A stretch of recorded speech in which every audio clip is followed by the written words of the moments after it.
ഇപ്പോൾ കഴിഞ്ഞ ദിവസം ആലപ്പുഴയിൽ നിന്നുണ്ടായ വാർത്ത ശ്രദ്ധിച്ചോ? അവിടെ ചിങ്ങോലി എന്ന് പറയുന്ന പ്രദേശത്ത് 56 ആളുകളെ, അത് ഫോം 7 ആണ്, ഫോം 7 വെച്ചിട്ട് ആർക്കും ഒരാളെ വെട്ടി ഒഴിവാക്കാനുള്ള അപേക്ഷ കൊടുക്കാം. 56 വെട്ടി ഒഴിവാക്കാനുള്ള അപേക്ഷ കൊടുക്കുകയാണ്. BJPയുടെ ഒരു BLA.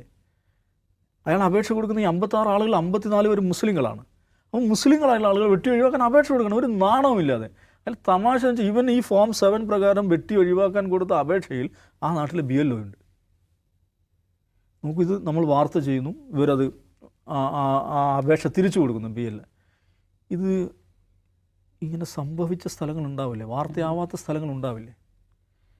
പ്രത്യേകിച്ച് ഈ മുസ്ലിം കമ്മ്യൂണിറ്റി സംഘടനകൾ ശക്തമല്ലാത്ത പ്രദേശങ്ങൾ, അവിടെ എനിക്കൊന്നത് ഇയാൾ BJPയുടെ പ്രധാനപ്പെട്ട ഒരു നേതാവാണ്. BJP സംസ്ഥാന ഓഫീസ് തന്നെ ഓപ്പറേറ്റ് ചെയ്യുന്നതായിരിക്കും.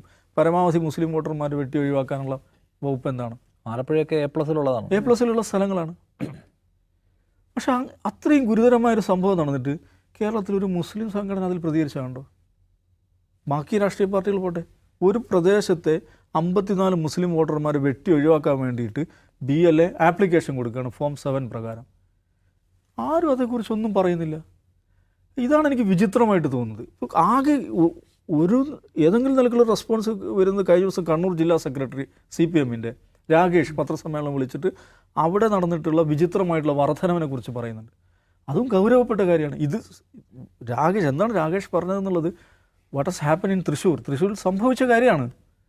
അതിൽ ഞാൻ കഴിഞ്ഞ ദിവസം ഒരു രാഷ്ട്രീയ പാർട്ടിയുടെ സംസ്ഥാന നേതാവായിട്ട് സംസാരിക്കുമ്പോൾ അദ്ദേഹം എന്നോട് ഇങ്ങോട്ട് ചോദിക്കുകയാണ്, താവൂതേ, ഈ ഫൈനൽ SIR ഫൈനൽ ലിസ്റ്റ് വരുമല്ലോ, ഫൈനൽ ലിസ്റ്റ് വന്നു കഴിഞ്ഞാൽ പിന്നെ എന്താണ് ചെയ്യുക? അയാൾ എന്നോട്